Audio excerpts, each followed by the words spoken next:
Be seated.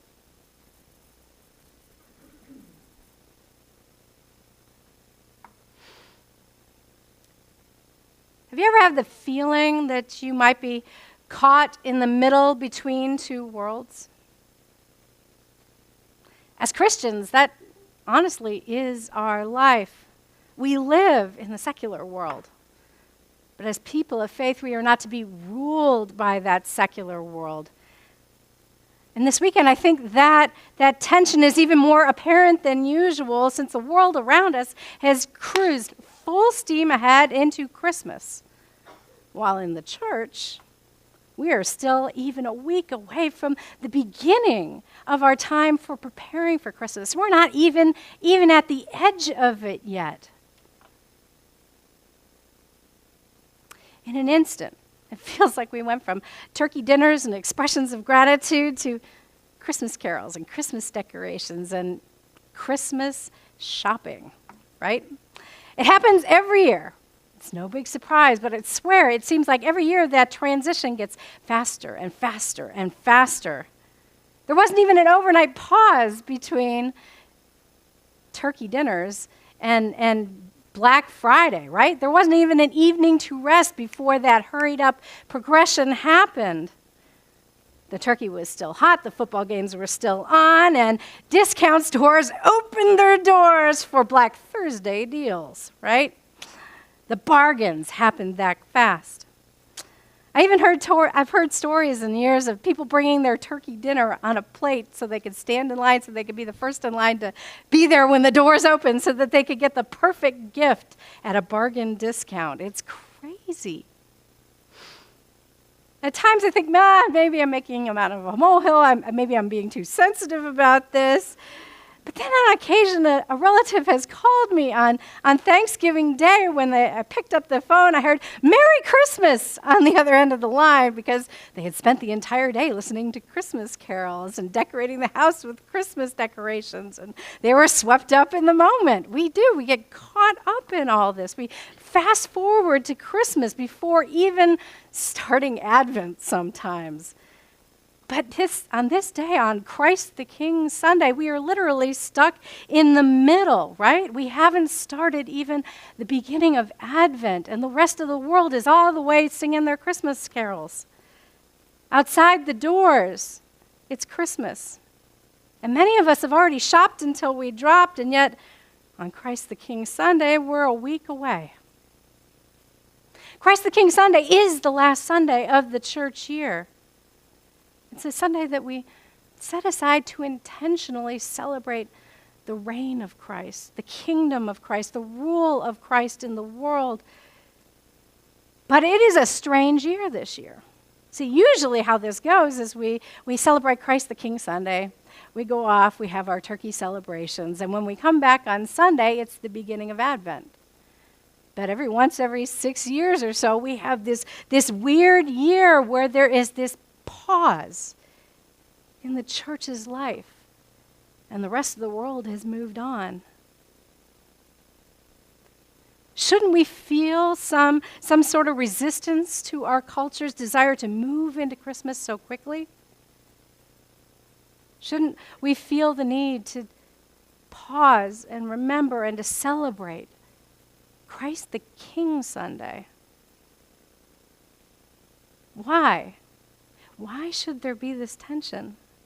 That's the real question we ought to be asking ourselves this morning. What difference does it make to our lives that there is a Christ the King Sunday? Why should we celebrate it? Particularly when it disrupts our regular life so much. To help us think through these things, I want us to take a closer look at our gospel lesson for today. Because I have the greatest feeling that Pontius Pilate felt like he was the one that was also sort of stuck in the middle, caught between two worlds. The passage that I read this morning is just one small snippet from a much, much longer scene in which Jesus and Pilate come face to face at this trial. And I'd like to paint a picture of that larger scene for you. When the Jews who had opposed Jesus brought Jesus to Pilate, they actually refused to enter into Pilate's headquarters. They couldn't go in. You see, it was the time for the Passover. And if they came into that secular space, they would be ritually defiled, contaminated, and wouldn't be able to celebrate the Passover feast, so they waited outside. So Pilate went outside to talk to them about the charges they thought should be brought against Jesus. Then Pilate, after talking to those Jews, went back inside to talk to Jesus. And then he went back outside again to talk to the accusers and back inside once again. In total, Pilate goes back and forth 7 times before finally reaching the end of this scene. He's almost like a tennis ball in a tennis match being batted back and forth between 2 opposing forces, inside and outside, caught between these 2 worlds.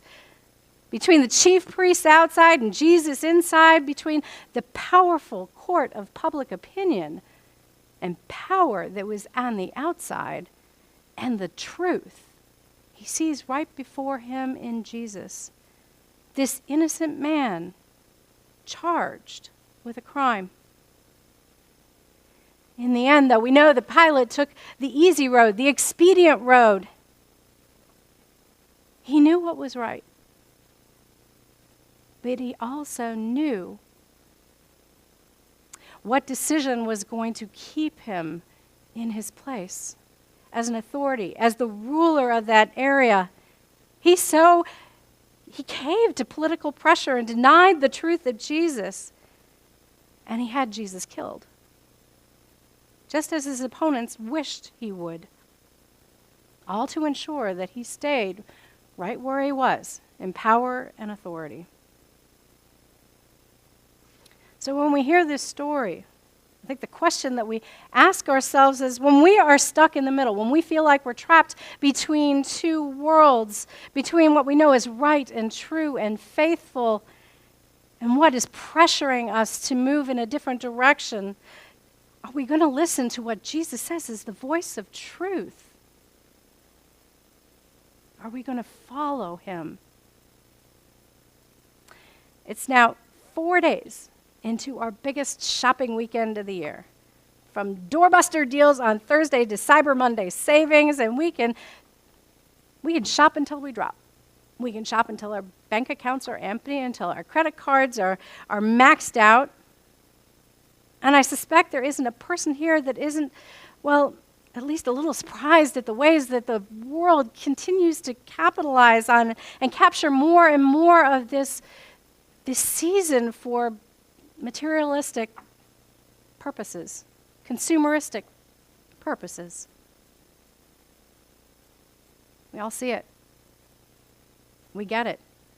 We might even be bothered by it.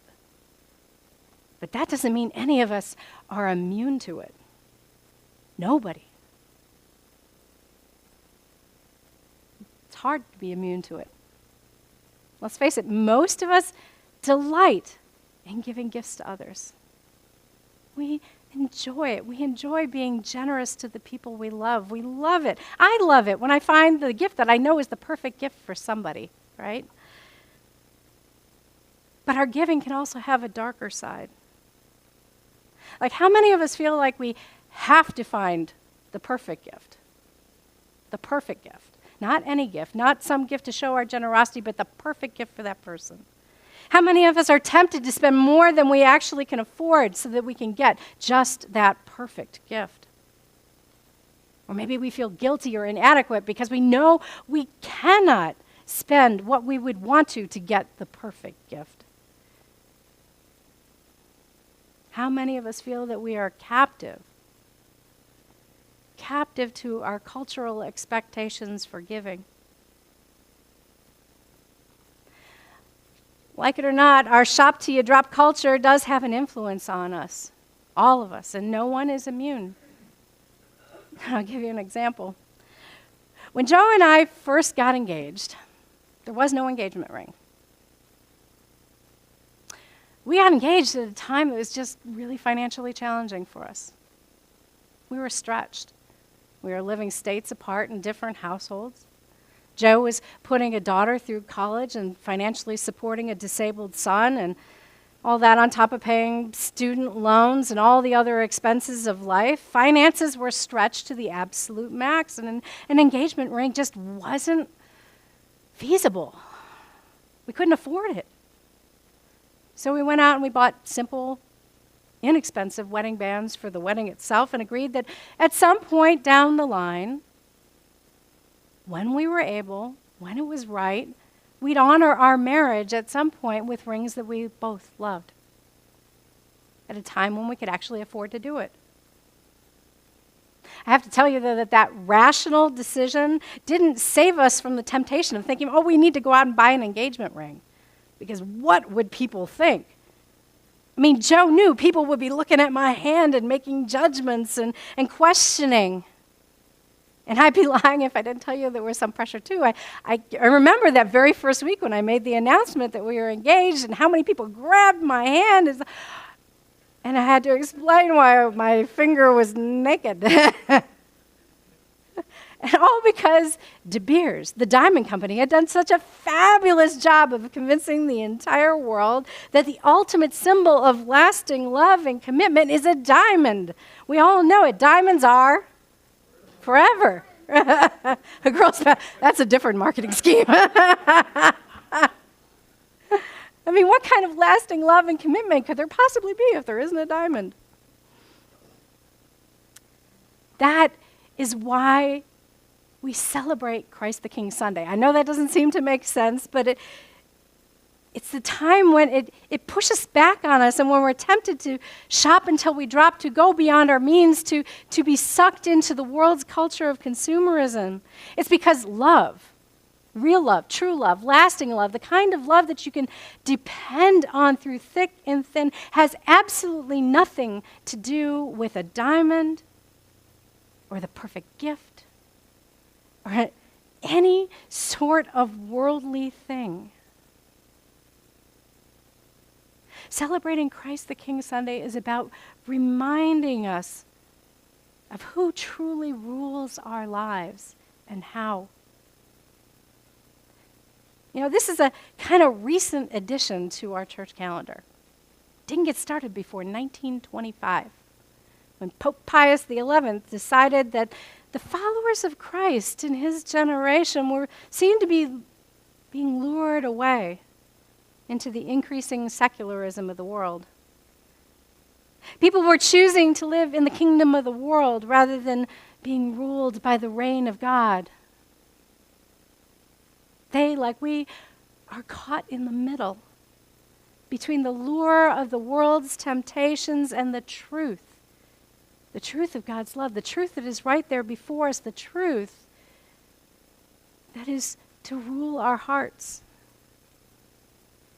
This day is about reminding us that Jesus, the one who is and was and is to come, is the King of love, whose voice continuously offers us this invitation to hear the truth about God's love in a way that makes a difference, that frees us from something that is weighing us down, that leads us in a direction that is more life-giving and hopeful than all the world's empty promises.